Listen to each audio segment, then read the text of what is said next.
I think we're recording.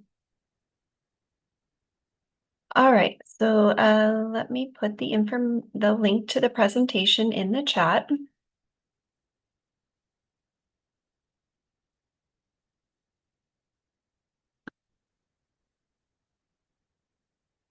And we will try to answer your questions in the chat as well as best as we can. So feel free to add some of your questions in the chat. All right, so welcome, and we'll go ahead and get started. So tonight's agenda, we're going to cover just introductions to the counseling team. If you are unaware of who your student's school counselor is already, we'll just review that information. You're always welcome to reach out and email us at any time to help you through your students through their final year of high school. We'll also just do an overview of some things that you should know about senior year deadlines, what a typical schedule will look like, things like that. Mr. Boyd's going to touch upon some of the options, the typical options that students seek after graduation and the college application process. And then we'll get into the FAFSA, that's the free application for federal student aid versus the California DREAM Act application. Those are applications, you just choose one or the other that students complete with their parent their senior year of high school. We'll briefly touch upon athletics because I say briefly because it doesn't usually have to do with too many of our students, but we will touch upon that a little bit. And then we'll talk a little bit how we're going to support our rising seniors as they progress through their final year of high school. All right, Juana, am I on this? Okay, thank you. Oh, it's okay, I'll do it. Oh, sorry. Okay, it's okay. So again, like Mrs. Naporta said, we're just to introduce the counseling team at Foothill. Mr. Boyd has Alpha A through HA. Mrs. Nampora has HE through RA, and I am the last part of the Alpha, which is RE through Z. We also do have a wellness counselor, that's Miss Rebecca Wolf, who is in the Wellness Center. And then we have Miss Fergus, who takes care of the Media Center, and she's also our scholarship coordinator. So that is our team. Okay, so just to let the parents know, counselors were in the classroom in the months of April and May. We visited the English classes and we did a presentation. We reviewed progress towards graduation. So we had students log in into their queue and check grad credits, making sure they're in line kind of where they should be. Most of them right now should be at 170. If they're anything below that, they know, of course, to come and talk to us, or we've already reached out if it's less than that. We went over some UC CSU entrance requirements and did some basic coverage over college application. And again, kind of also discuss the timeline, and we're going to go into detail a little bit later in the presentation regarding that timeline. In addition, students completed a financial aid lesson that's through California colleges. Mrs. Napora will be going over California colleges and kind of the lesson that we went over with your students. They did learn about the FAFSA and the importance of applying to FAFSA or CATA, and an application. It is actual graduation requirement, so it's very important that they do fill it out. Well, they have to kind of fill it out during their senior year, and more information will come with that, of course, later on. We team up with Ventura College. Ventura College does host some workshops for us and over just in general for all students, but we recommend that they do visit those workshops because it's very, very helpful. It's because, again, it's FAFSA, everything's tied in with money, so we want to make sure that the applications are filled out correctly. And again, it is a grad requirement, so we will make sure that all the students have one on file, and or if you choose to opt out, we can get into detail about having the opt-out form, but all of that will happen during senior year. Okay. You want to go to the next slide, Jane? Thank you. So graduation versus the UC CSU requirement, all our students, in order to get a diploma from any VUSD school, but of course we're talking about Foothill, they need to complete the 230 credits. So in the following areas. So that means 40 credits in English, which is 4 years. They're expected to do their English 9, 10, 11, and 12. And then 30 credits in math, so that's 3 in math. Science, 2 years, which is a year in life science and a year in physical science. So we're looking at like biology for freshman year, sophomore year, maybe chemistry. By junior year, they have a choice whether that's physics, AP environmental, physiology. Those are some of the options. History, it's a year of world history, which they completed in 10th grade, and then a year of US government, which they're doing now as juniors. And then senior year, they're going to complete a semester of government and a semester of economics. And that would fulfill the 30 credits there. PE, 20 credits are required. Majority of our juniors are already completed with their 20 credits. If they're doing a sport or anything like that, all that falls into elective category, which it goes towards the 65 that they will need for graduation. They also need a semester of health and a semester of college and career seminar. Those are the additional 10 credits there. And then 20 credits of arts. So again, 230 total for grad requirements. All of our students are aligned to be able to get those a little bit more than the 230. But so we do a pretty good job of preparing them. And if they're short in any area, they've already met with their counselor, whether they need summer school or some credit recovery. And then okay, so that was for grad requirements. And then the UC CSU requirements, that's our A through G.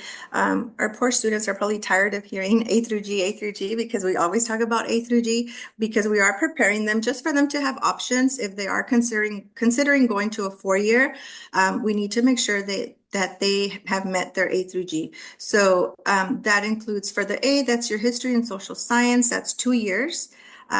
B, the English, that's the 4 years that we talked about. They need it for high school as well, and of course to meet A through Gs. Math, your 3 years are required, but we recommend they do 4. And for lab science, 2 again are required, but we recommend they do 3. A language other than English, if you notice, that's not a graduation requirement. And I think this is where sometimes there's confusion, but we don't require it for high school graduation. However, if they want to meet A through G, they have to have a language other than English. So at Foothill, we only offer Spanish, but we do have students that opt out and go over to Ventura, Moorpark College, or any other community college and take a different language. A semester of a language at the college does give them the 2 years for the UC CSU requirement for A through G. Again, so a semester will grant them 2 years. For high school, we give them a year, which is the 10 credits. They require 2, we recommend 3. If we can push for 4, we'll do the 4. Okay, we want to make them as competitive as it possibly can be. And then for visual and performing arts, there is 1 year's required. We always recommend, at least I think we all do that. We recommend they do a little bit more above and beyond. And then the college prep electives, 1 is required, but most of our students, if they're following grad requirements and all that, they will have more than that 1 year of college prep elective. And then if you log into Parent Connect, there is very specific, it'll show you the progress of where your student is, or of course you can always reach out to his or her counselor and we can provide that feedback for you as well. One thing I did want to mention, I noticed under graduation requirements, I forgot to include electives. So if you're wondering like, hey, that doesn't add up to 230, the rest of that is electives. Yeah, that was part of the 65 additional. Yeah. So but yeah, it all totals up to 230. So if you go into your Parent Connect, you will be able to see kind of your students' progress and where they're at. This is just kind of a sample what it looks like. You see this and we see this as well. We do constantly do grad checks just to make sure we're not missing anything. But of course, we encourage you as well as parents, if you can help us out and look at that. And something looks short, then you could just press in it. Yep, then you can let us know, of course. But under Parent Connect, if you on the left-hand side under the menu, there is grad requirements. If you look on that, it'll show you, if you click on that, it'll show you the 230 that are required, the actual meaning that they've already completed that, and then where they're short. Okay, and the number might be a little bit high. You're like, oh my gosh, why are they short so many credits? But it's just because we haven't completed junior year yet. So after this semester, those numbers, of course, will go down, and it does the check mark and show where they've met the requirement. And we have had some issues with Q, and so it sometimes doesn't align, but just know we are keeping an eye on it. And if there's something that is wrong, we work with our registrar to make sure that it gets fixed, of course, prior to graduation. But anything that we catch, we talk to our registrar about to get fixed. So some of the things have to be entered manually. So if you review this and you're concerned, of course, you can reach out to us. Okay, and for senior year, a typical senior schedule, 5-period day. We know that our seniors love having a 5-period day. And so this is what it would look like. This is the requirements, okay? They are required to complete English 12, whether that's college prep or AP Lit. That is a senior grad requirement. They have to complete American democracy and economics, or if they want to do AP, they will go under AP Government and Econ Honors. Those two are linked that way. So again, number 1 and number 2 are graduation requirements. We need those, okay? For math, some of the options, if they choose to take math their senior year, which again, we're gonna highly recommend, especially right now, how competitive things are. We want to make sure that they are, they have that additional math under their belt. So we have pre-calc as an option. AP Stats will be coming back this year, so that'll be an option for them too.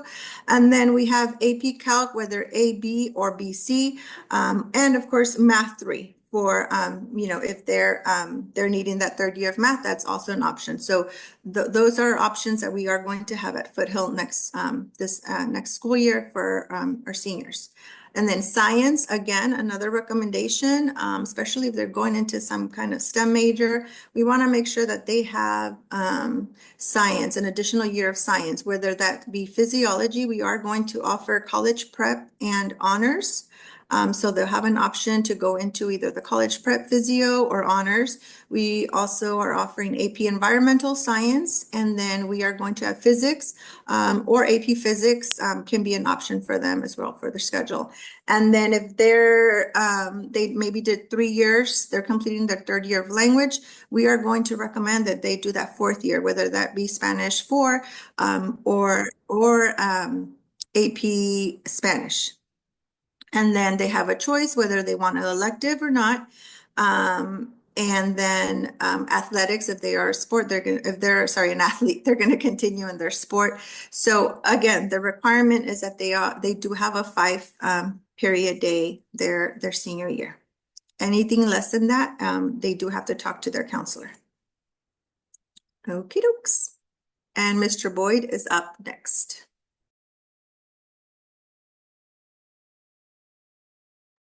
And you are on mute, Mr. Boyd. Thank you very much, Mrs. Vega. I appreciate you. So let's talk about paying for college. Everyone has to do the FAFSA or the CATA. It's a high school graduation requirement in the state of California. And it has been for the past 3 years now or so. So some private schools might require an additional financial aid form known as a CSS profile.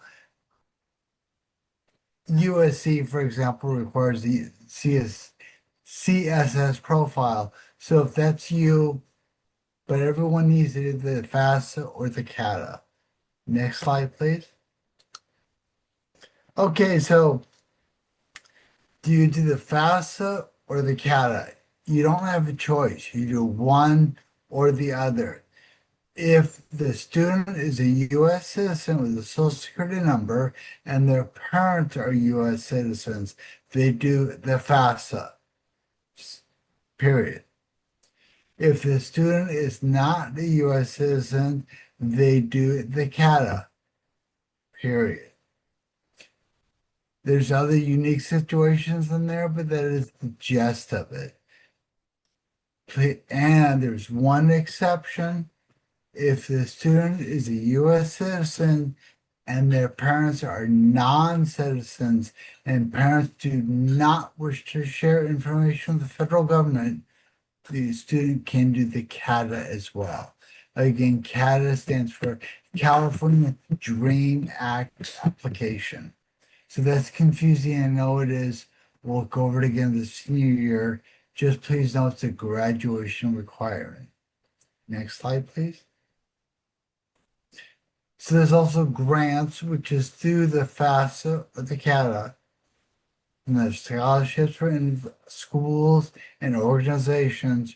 Work study is also part of financial aid that comes to the FAFSA or the CATA, and federal student loans.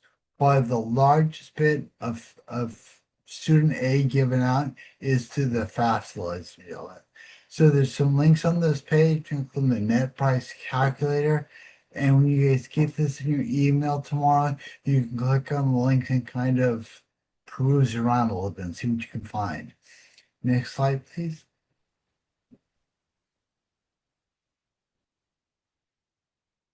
There we go. Options after high school. So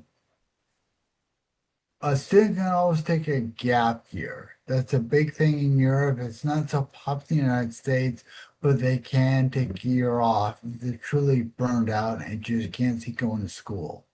That's an option. Some of our students go in the military every single year. Probably about 5% of the class will go and enter the country, or they may go to a trade school. A trade school, the graphic has welding, but truly the most popular one is probably cosmetology. And we do have students that do that every year. It used to be at Foothill, most students went to the four-year school and others went to Ventura College.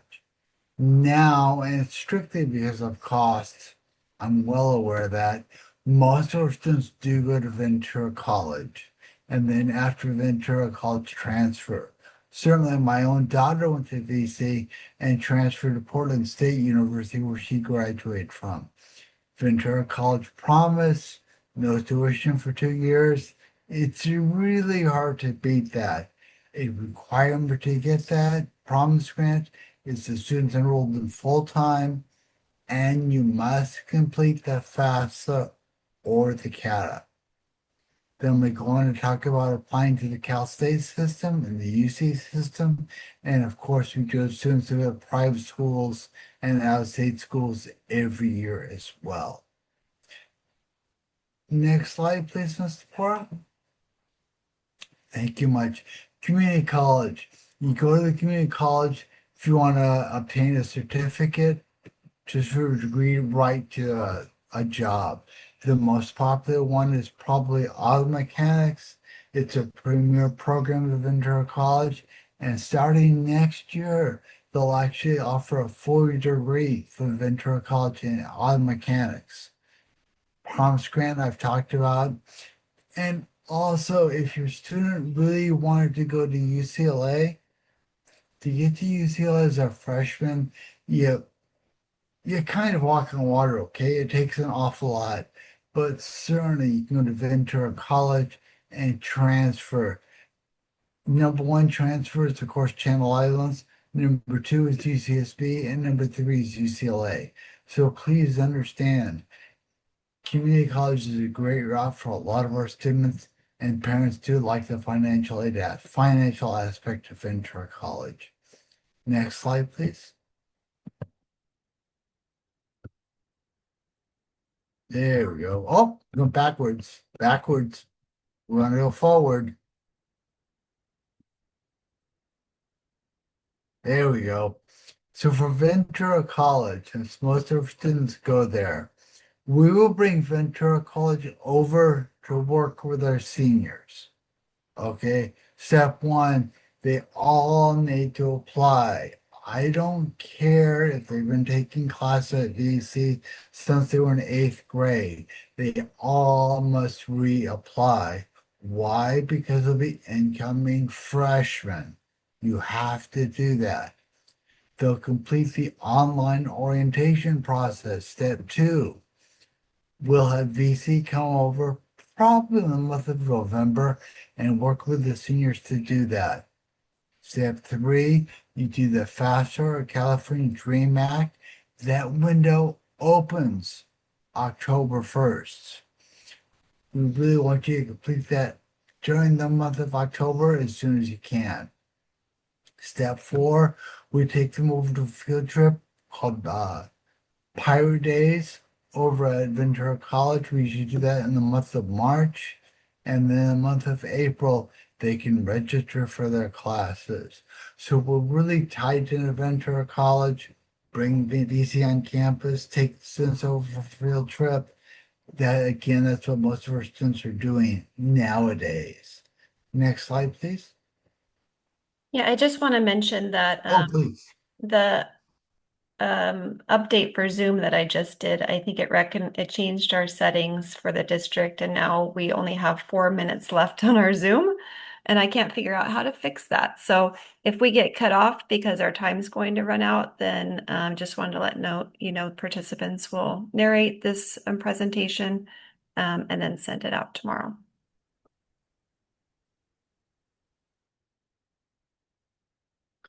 The Cal State system. There's 23 campuses. The Cal State system is the largest system of higher education in the entire world, ladies and gentlemen. It's designed to take the top 33% of high school graduates in the state of California into the system.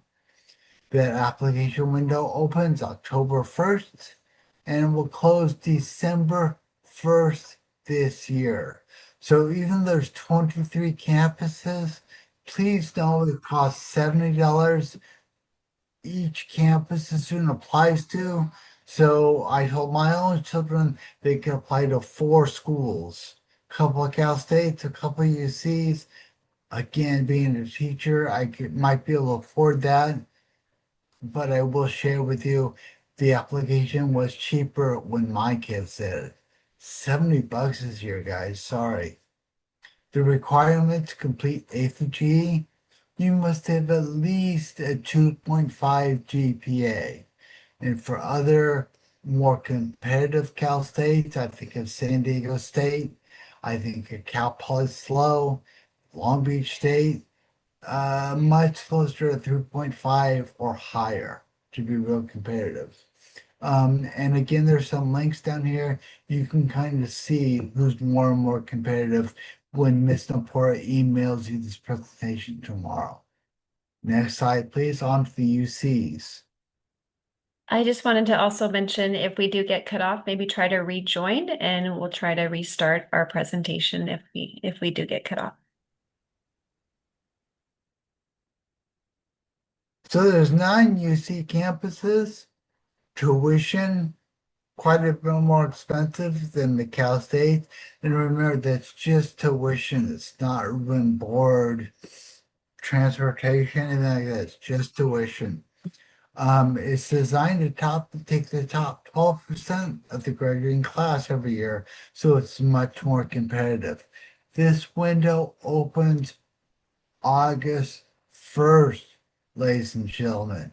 And the UC application takes some time, so you will need to devote quite a bit of time for it. $80 a campus. The minimum requirements are to complete your ACG classes with a 3.0 GPA. The 3.0 will get you in UC Merced.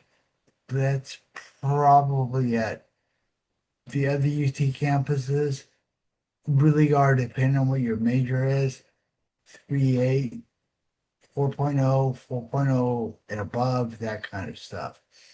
A really, really great way to prepare for the application is use the link that Ms. Napora has in here for you.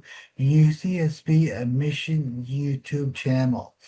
There are mission officers this every year. They go through each part of the application, explain really how to fill it out, what the